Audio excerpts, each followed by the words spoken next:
man? Can you help, man?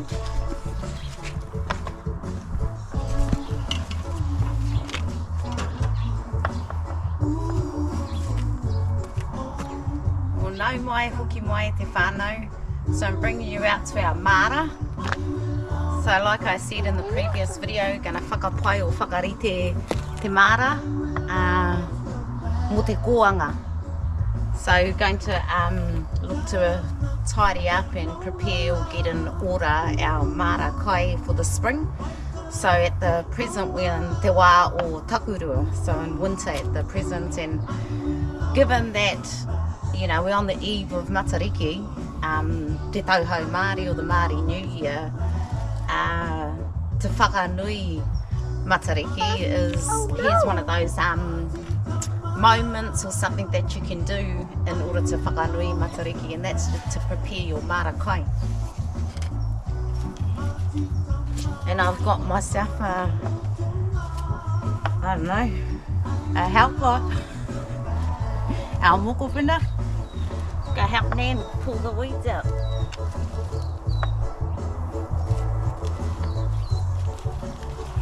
We had a pretty fruitful Maara this year. So we had our strawberries were just phenomenal. There were so many strawberries, but you could imagine the tamariki. We're always out here raiding the strawberry garden. And then we had so many broccolis and collies that were growing in the garden that preserved a lot of them and made some chow pickles out of it. And then we've had our sweet corn, so we grew 2 varieties, of the sweet corn, your traditional sweet corn, and then your honey and pearl.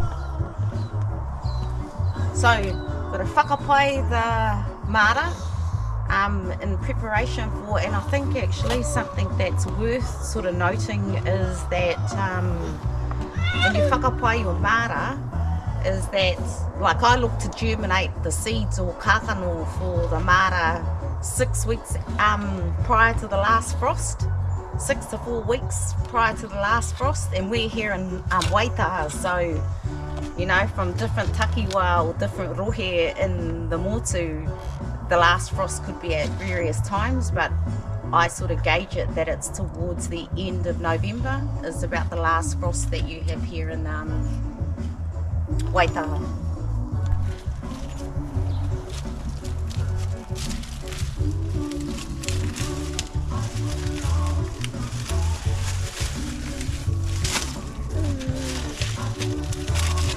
Come and help Nan pull these ones.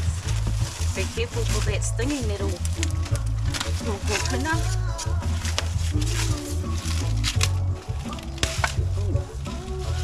might need that.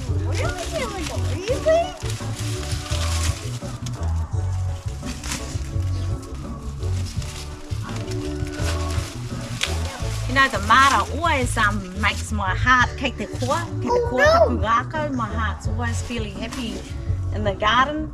And I always find myself sort of, I guess, going into this real nostalgic space that I think about our, you know, our kuia and kraua that have passed now, and when I think about them, I think, you know, mai I te rawa kore ai, te pōhara rānei. So a lot of our kuia and kraua come from poor or really humble beginnings. But their pukinga and their mātauranga in and around Maara Kai is something to be not understated or underestimated. They were whairawa in many ways, so wealthy in many ways. You know, the pukinga and mātauranga that they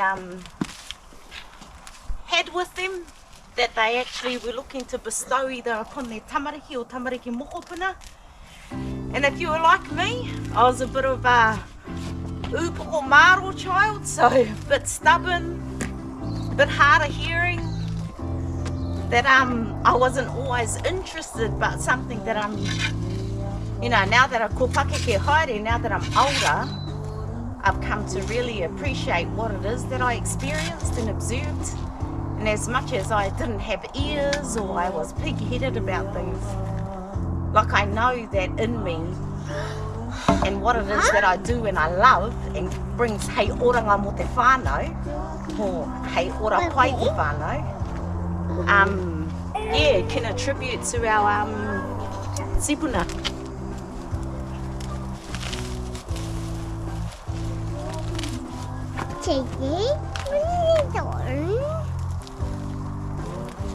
Hey cameraman, I think it's about time that you pulled finger and got in the garden, boy. Two's company, three's the crowd.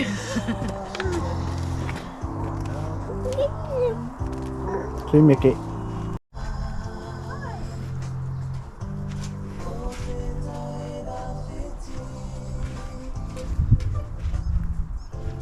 Does it sound alright?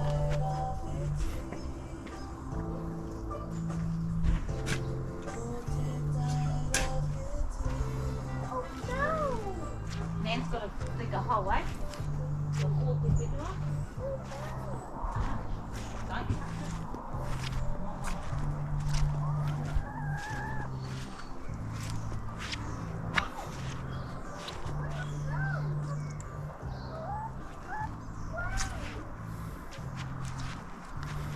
Get stuck into this one after.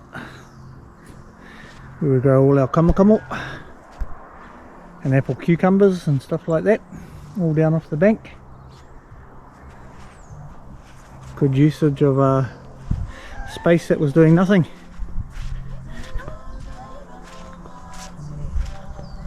Ah, that stinging nettle away. Nothing like it. Could put some gloves on, but I like the onemata on my hands. I like the soil on my hands.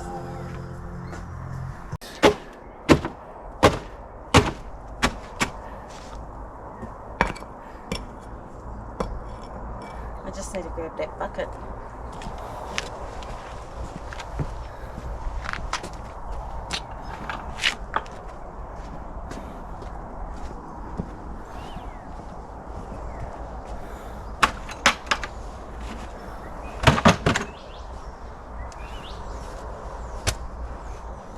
I did say whanau that I was going to use the puku from the kahawai that we've gutted out and the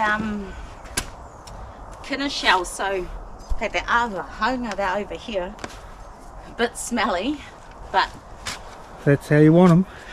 yeah, no, good, because you know that gonna add to the quality of the soil. And the time between now and the spring period, yeah, the soil will be even richer. It's good soil at the present, but it's only going to get better adding. So, no waste, eh?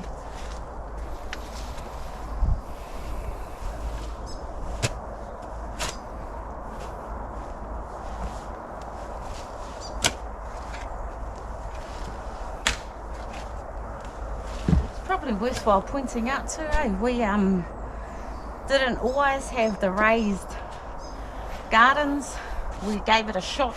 First time was last year that we gave it a bit of a crack with the raised garden beds, and yeah, it's been some learnings in it, but it was good because ko pake ke haere maua, so we're getting older and it's a good way to look after your tuara, eh? Look after your back. But clearly can see that we need to top up the soil. And that's Kate Pai, because we've got a big compost bins over there that we can bring it over and, well, you can wheelbarrow it over, eh babe? And top up our... There was one learning, takes a lot of soil to fill them, eh?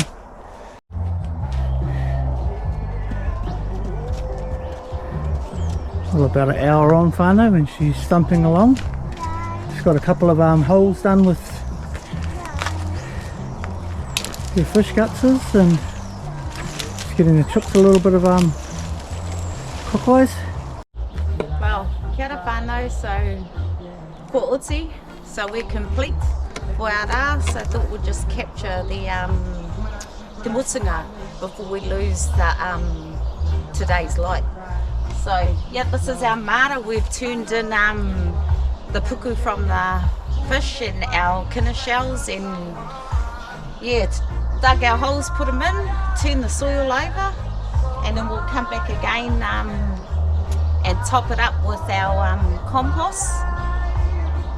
But actually, what I just realised as we were weeding is that beautiful that we still got our silver beet, but hey, that's something that's really hearty. Once planted out, it generally keeps coming back.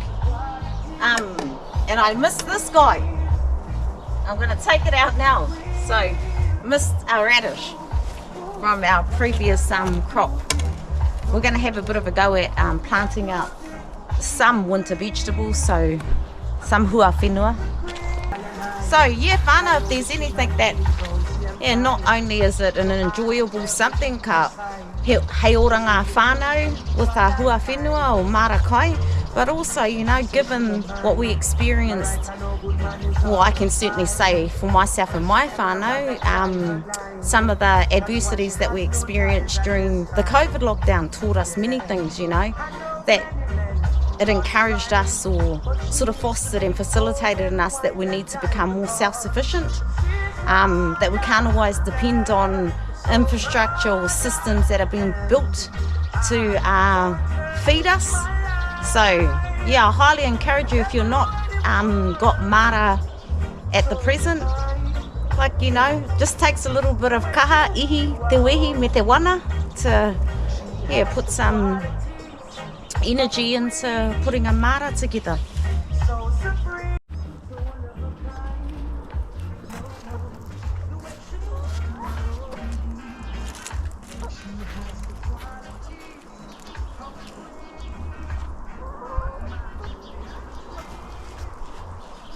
And here's our other Mara whanau. So this is where we plant out all that kai that has those runners, so that there's a sloping off and then it can run down that way. And I can honestly say from this year's crop, babe, we ended up probably pulling maybe 250 kamo. Yeah, crazy. And the beautiful thing was, not only did it make pickles, chow was able to manaki, share every with day. our neighbours, Yeah. my work colleagues, and then if our tamaiti had things on at their kura, we were able to, whāngai our local kura. I've just noticed something, the watercress that's... So we've got some watercress growing in the backyard here. We used to have a real... It was actually quite obvious to see the puna, the punawai in the back here, but after we had some strong winds through Waitaha, it uprooted some of the big trees that our punawai is, taking another track. But good thing to see that the watercress is still here, so I can still have those boil-ups. Oh, yeah, nā ko pai te hau. Bye-bye. Ai. I've just included these, the short video and a few pictures, just to give you the ability to sort of conceptualise what the garden's looking like as it started to progress and mature, and the bounty that come from it. It was a really good crop.